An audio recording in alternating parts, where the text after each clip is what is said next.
다 같이 찬송가 302장 찬양하심으로 하나님 앞에 새벽기도를 드리겠습니다.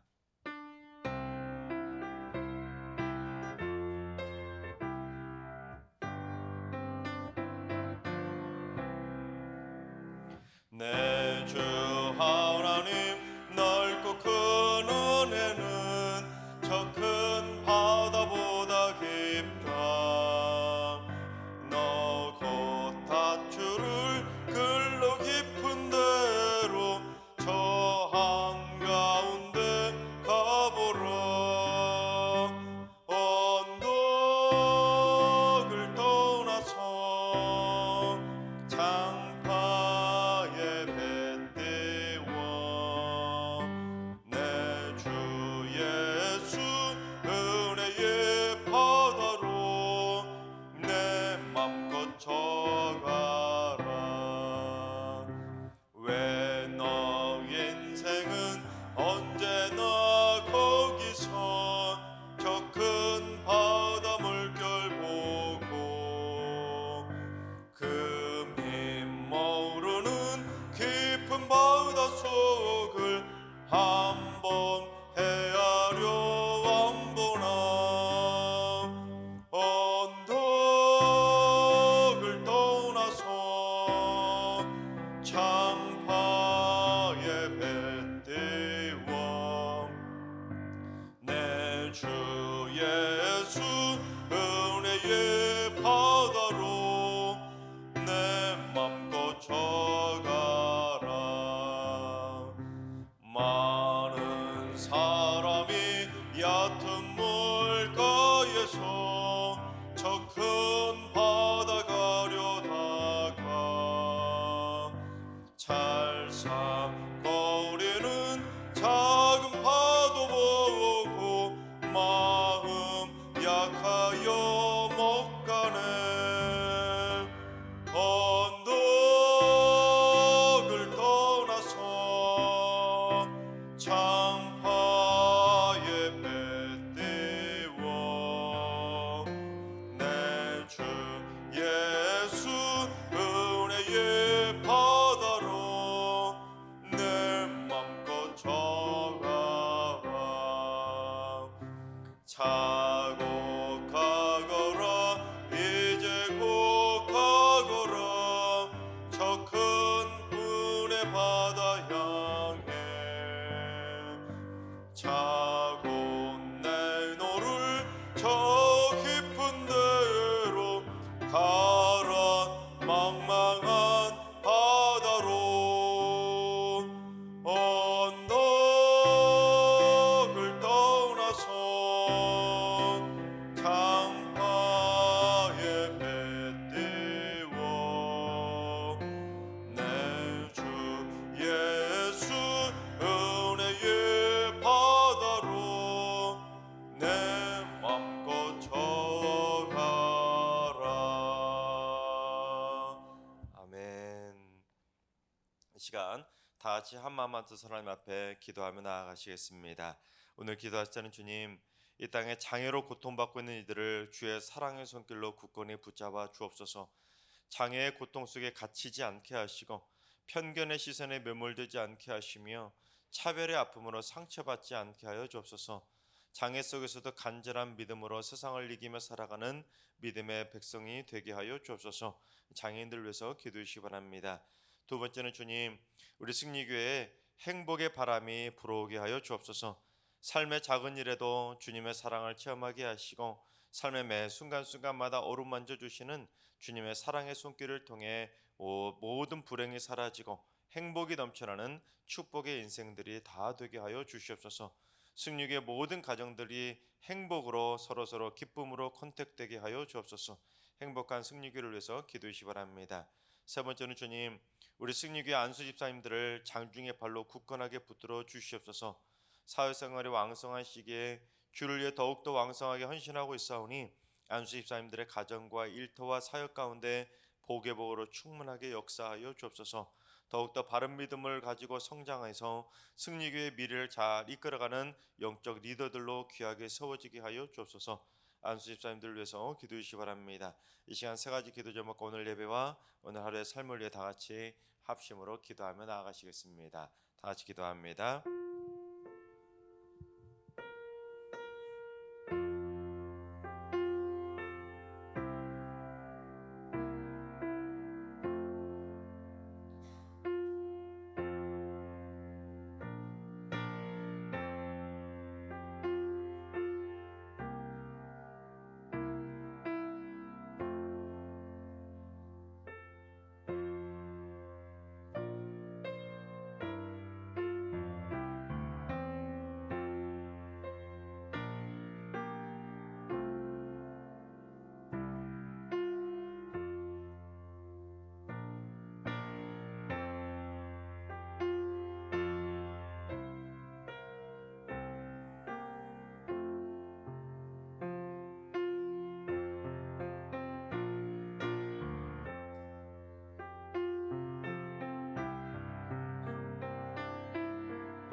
좋으신 하나님, 좋으신 하나님, 참 좋으신 나의 하나님,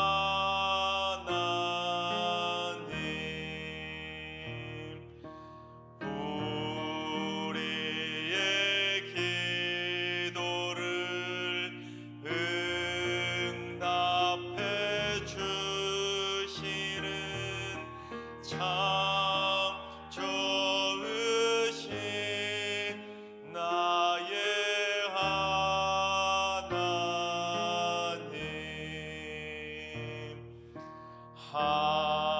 한없는 은혜를 우리에게 주시는 참 좋으신 우리 하나님.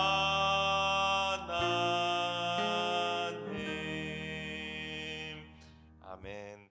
참 좋으신 하나님께서 오늘 이 새벽에 주시는 말씀은 에스라 3장의 말씀입니다. 다 같이 드라마 바이블로 봉독하겠습니다. 제3장.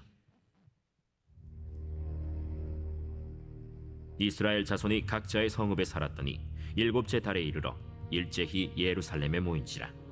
요사닥의 아들 예수아와 그의 형제 제사장들과 스알디엘의 아들 스룹바벨과 그의 형제들이 다 일어나 이스라엘 하나님의 제단을 만들고 하나님의 사람 모세의 율법에 기록한 대로 번제를 그 위에서 드리려 할세, 무리가 모든 나라 백성을 두려워하여 제단을 그 터에 세우고 그 위에서 아침 저녁으로 여호와께 번제를 드리며 기록된 규례대로 초막절을 지켜 번제를 매일 정수대로 날마다 드리고 그 후에는 항상 드리는 번제와 초하루와 여호와의 모든 거룩한 절기의 번제와 사람이 여호와께 기쁘게 드리는 예물을 드리되 일곱째 달 초하루부터 비로소 여호와께 번제를 드렸으나 그때 여호와의 성전지대는 미처 놓지 못한지라. 이에 석수와 목수에게 돈을 주고 또 시돈 사람과 두로 사람에게 먹을 것과 마실 것과 기름을 주고 바사왕 고레스의 명령대로 백향목을 레바논에서 요빠 해변까지 운송하게 하였더라. 예루살렘에 있는 하나님의 성전에 이른 지 2년 둘째 달에 스알디엘의 아들 스룹바벨과 요사닥의 아들 예수아와 다른 형제 제사장들과 레위 사람들과 무릇 사로잡혔다가 예루살렘에 돌아온 자들이 공사를 시작하고 20세 이상의 레위 사람들을 세워 여호와의 성전 공사를 감독하게 하매 이에 예수아와 그의 아들들과 그의 형제들과 간미엘과 그의 아들들과 유다 자손과 헤나닷 자손과 그의 형제 레위 사람들이 일제히 일어나 하나님의 성전 일꾼들을 감독하니라. 건축자가 여호와의 성전에 기초를 놓을 때 제사장들은 예복을 입고 나팔을 들고 아삽 자손 레위 사람들은 제금을 들고 서서 이스라엘 왕 다윗의 규례대로 여호와를 찬송하되 찬양으로 화답하며 여호와께 감사하여 이르되 주는 지극히 선하심으로 그의 인자하심이 이스라엘에게 영원하시도다. 하니 모든 백성이 여호와의 성전 기초가 놓임을 보고 여호와를 찬송하며 큰 소리로 즐거이 부르며 제사장들과 레위 사람들과 나이 많은 족장들은 첫 성전을 보았으므로 이제 이 성전의 기초가 놓임을 보고 대성통곡하였으나 여러 사람은 기쁨으로 크게 함성을 지르니 백성이 크게 외치는 소리가 멀리 들리므로 즐거이 부르는 소리와 통곡하는 소리를 백성들이 분간하지 못하였더라. 아멘. 할렐루야. 하나님께서 오늘도 새날을 선물로 주셨습니다. 오늘 하루도 주님과 동행하면서 믿음으로 담대하게 승리하는 행복한 하루가 되시기를 주님의 이름으로 축원합니다. 바사왕 고레스의 칙령에 의해서 기적 같은 방법으로 고향으로 돌아오게 된 이스라엘 백성들은 각자 본인들이 살던 성읍으로 돌아가서 그곳에서 지내게 됩니다. 머나먼 이국 땅에서 포로 생활하다가 오랜만에 고향 땅으로 돌아왔으니 얼마나 꿈만같이 기뻤겠습니까? 그것도 70년 만에 고향 땅을 밟게 되었으니 이게 꿈이야 생시하면서 얼마나 기쁘고 기뻤겠습니까? 1950년 6월 25일에 북한의 남침으로 인해서 시작된 6.25 전쟁이 3년 동안 지속되다가 1953년 7월 27일에 정전협정이 체결되게 됩니다. 그래서 올해는 정전협정 70주년이 되는 해입니다. 이 정전협정으로 인해 이 땅에는 휴전선이 세워지게 됩니다. 남과 북이 각각 북쪽과 남쪽으로 2km씩 후퇴한 다음에 군사 분계선을 세우면서 비무장지대를 세우게 된 것이죠. 철조망이 철저히 세워지는 바람에 예전에 휴전선이 설치되기 전에 38선이 있을 때는 그래도 암암리에 남과 북이 서로 왕래할 수 있었지만 이제 그것이 완전하게 차단이 된 것이죠. 그래서 북한의 고향을 둔 실향민 어르신들은 통일 전망대나 북한 땅이 보이는 곳을 바라보면서 이제는 갈 수 없는 고향 땅을 바라보며 지금도 그리워하고 계십니다. 무려 70년 동안 그것밖에는 아무것도 할 수 있는 게 없는 것이죠. 그런데 만약에 올해 기적처럼 남과 북이 통일돼서 휴전선이 없어진다면, 그래서 고향 땅에 70년 만에 돌아가게 된다면 여러분 우리 실향민 어르신들이 얼마나 기쁘고 감격스럽겠습니까? 바라옵기는 머지않아 하나님께서 이 땅을 복음으로 꼭 통일시켜 주셔서 남과 북이 하나 되는 날이 꼭 오게 되기를 주님의 이름으로 축원합니다. 근데 마찬가지로 그처럼 도저히 갈 수 없다고 생각했던 고향 땅에 이 70년 만에 돌아왔으니 진짜 얼마나 기쁘고 행복했겠습니까? 그래서 고향으로 돌아오게 된 이스라엘 백성들은 각자 살던 성읍으로, 즉 고향 땅으로 가서 살게 된 것입니다. 혹시 예전에 살던 집이 그대로 있는지 가본 사람들도 있었을 것이고, 예전에 놀던 놀이터나 뒷동산 등 옛 추억이 서린 장소들을 돌아보느라 시간 가는 줄 몰랐을 것입니다. 또한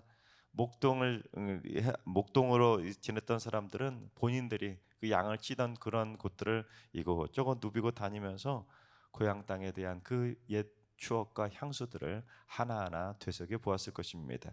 그러니 얼마나 시간 가는 줄 모르고 기뻤겠습니까? 그런데 그렇게 시간 가는 줄 모르고 지내던 이스라엘 백성들이 어떻게 했는지 우리 1절을 봉독해 보겠습니다. 이스라엘 자손이 각자의 성읍에 살았더니 7째 달에 이르러 일제히 예루살렘에 모인지라.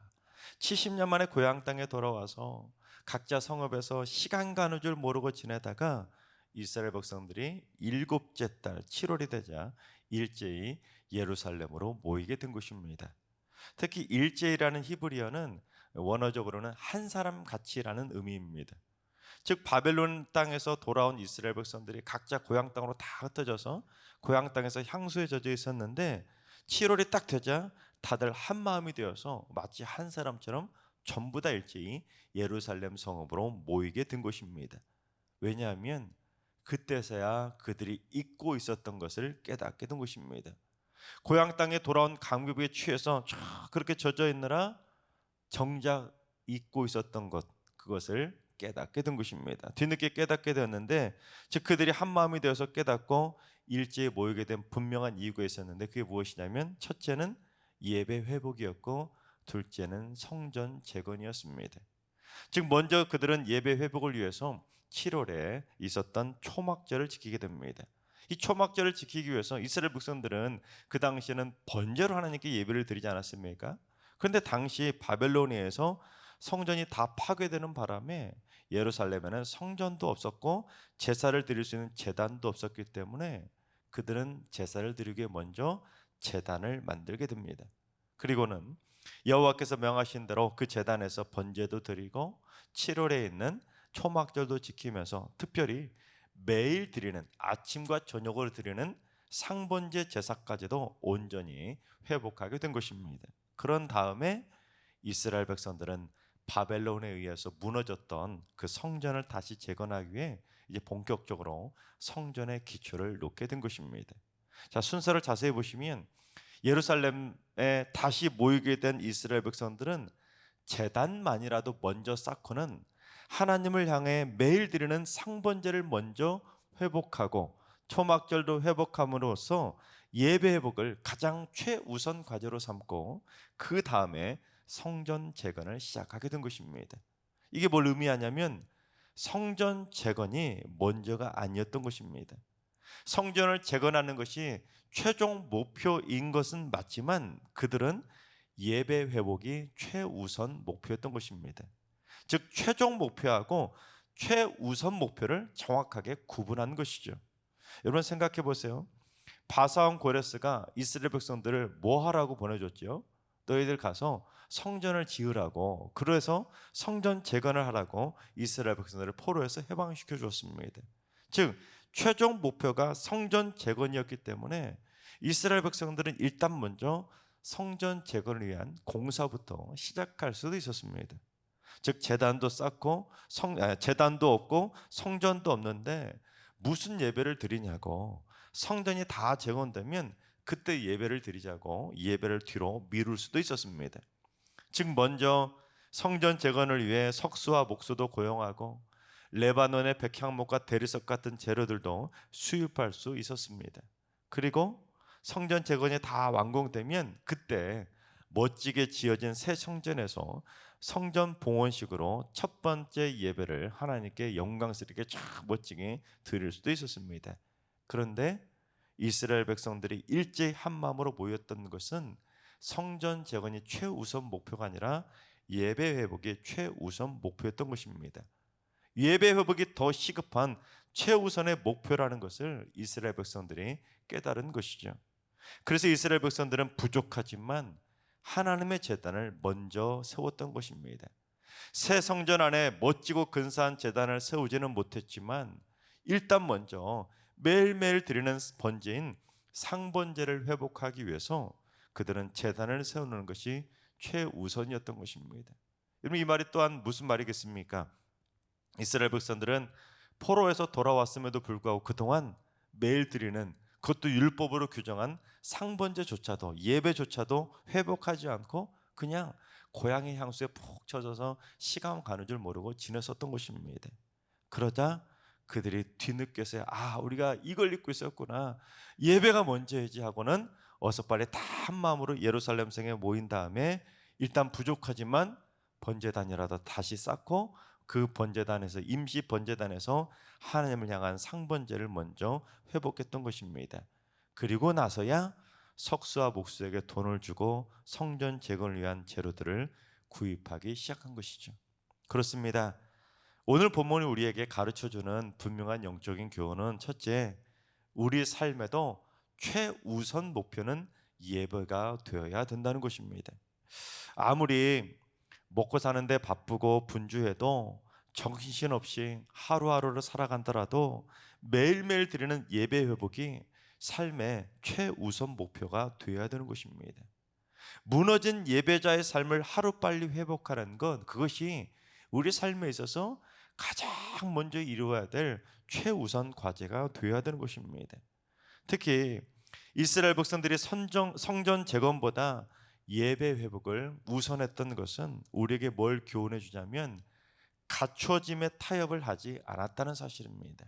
여러분, 이 갖춰짐의 타협, 우리가 늘 하던 습관처럼 하는 것이 바로 이 갖춰짐의 타협입니다. 예를 들면 멋진 성전이 다 세워지고 음향도 잘 갖춰지고 시설도 잘 갖춰지면 그때 가서 예배 드리지 뭐.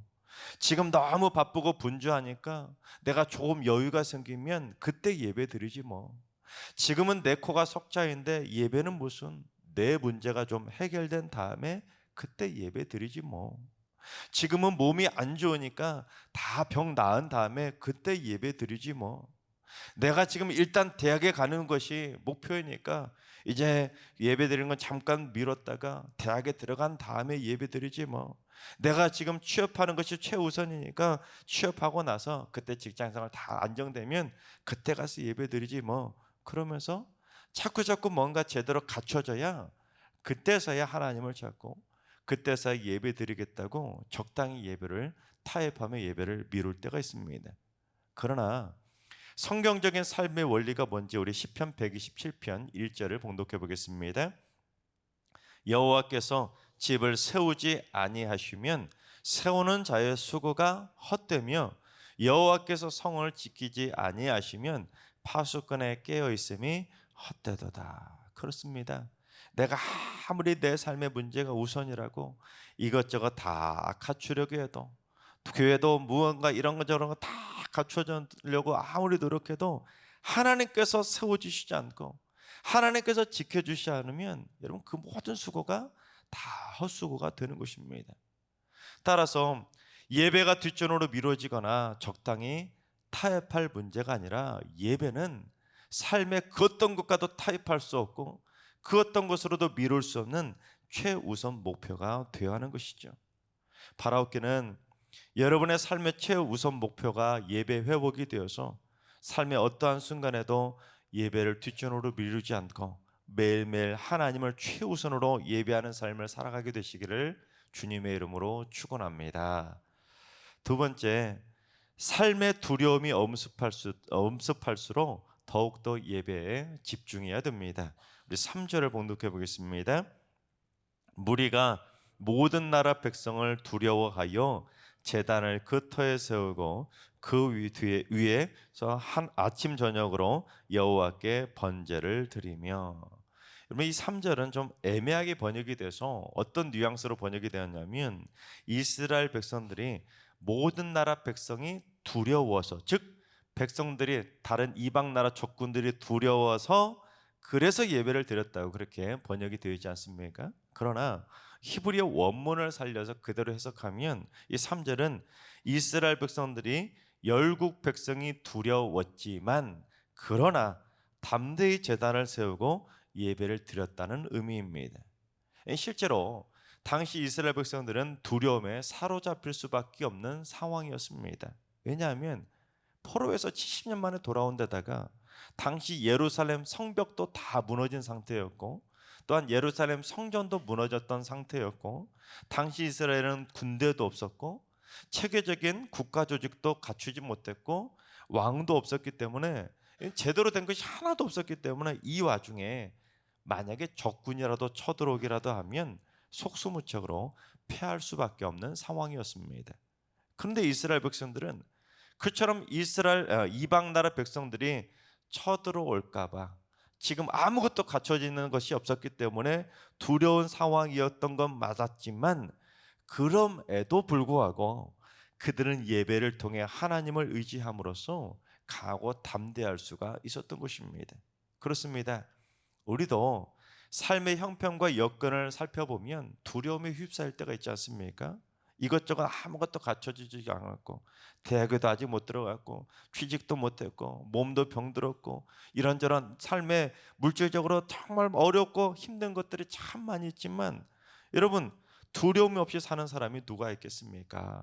그런데 두렵지만 삶의 형편과 처지가 힘들고 어렵지만 걱정되고 염려되지만 그러면 그럴수록 우리는 예배에 더 집중해야 되는 것입니다. 예배를 통해 하나님을 먼저 더 간절히 찾아야 되는 것이죠. 하나님께서 사랑하신 여러분, 예배가 우리 삶의 최우선 목표가 되어서 삶의 그 어떤 것으로도 예배를 타협하지 않기를 바랍니다. 아무리 바쁘고 분주해도 아무리 내가 원하는 급한 일이 있더라도 삶의 예배가 무너지지 않기를 바랍니다. 또한 삶 속에서 힘들고 어렵지만 두렵고 걱정되지만 이런저런 삶의 형편과 처지가 어렵지만 그러면 그럴수록 예배에 더 집중해서 하나님의 놀라운 은혜를 체험하며 매일매일의 삶의 순간순간마다 하나님께서 세워주시는 견고한 예배자의 삶으로 귀하게 세워지게 되기를 주님의 이름으로 축원합니다. 기도하겠습니다. 예배를 통해 인간을 만나주시고 복을 내려주시는 하나님, 저희들의 삶 속에서 삶의 최우선순위가 예배가 되어야 함에도 불구하고 저희들은 자신들의 삶이 최우선순위가 될 때가 많았음을 고백합니다. 자꾸 예배를 뒷전으로 미루고 자신의 삶의 형편과 처지에 따라 적당히 타협하며 살 때가 있음을 고백합니다. 주여, 이제 저희들의 삶의 최우선순위가 예배가 되게 해주시고 어떠한 삶의 형편과 처지 속에서도 예배를 뒷전으로 미루지 않는 삶이 되게 하여 주옵소서. 또한 삶이 아무리 힘들고 어렵더라도 삶의 형편과 처지가 아무리 힘들더라도 두렵고 무섭더라도 오히려 예배에 더 집중해서 하나님을 간절히 찾음으로 말미암아 우리 모든 성도들 놀라운 임마누엘의 복을 체험하며 살게 하여 주시옵소서. 이제는 우리 예수 그리스도의 은혜와 하나님 아버지의 만극하신 사랑하심과 성령님의 충만하신 역사하심과 교통하심이 예배를 삶의 최우선순위로 두며 예배에 오직 집중하며 살기로 다짐하는 머릿속의 모든 성도들과 가정과 일터와 승리교와 인도와 민족 위에 이제로부터 영원까지 항상 함께 하시기를 간절히 축원하옵나이다. 아멘. 이 주 주신 말씀 붙들고 기도하며 나가시되, 주님, 우리 승리교회 성도들이 예배가 삶의 최우선순위에서 밀려나지 않게 하여 주옵소서. 예배를 타협하려 하지 않게 하시고 예배를 뒷전으로 미루지 않게 하시고 매일 드리는 예배의 삶이 최우선순위가 되는 예배 중심의 예배자로 귀하게 세워지게 하여 주옵소서. 환우두가 연락하신 어르신들과 사랑하는 천손들 모두 일평생 예배의 감격을 사모하며 살게 하시고 예배 드릴 때마다 하늘의 신령한 은혜가 넘쳐나게 하여 주옵소서. 새벽제단 쌓는 분들이 새벽마다 매일 드리는 예배의 삶을 견고히 세워가게 하시고 새벽제단의 불길이 일평생 꺼지지 않게 해주셔서 건강하게 새벽제단을 일평생 쌓아가다가 건강한 모습으로 주님 만나는 행복한 기도 용사들 되게 하여 주옵소서. 오늘도 모든 성도들이 삶 속에서 거룩한 예배자의 모습으로 우뚝 서게 하시고 하나님을 만나는 축복의 날 되게 하여 주옵소서. 이런 기도 제목과 여러분이 가지고 나온 기도 제목들 가지고 충분히 기도하며 나아가시겠습니다. 다 같이 기도합니다.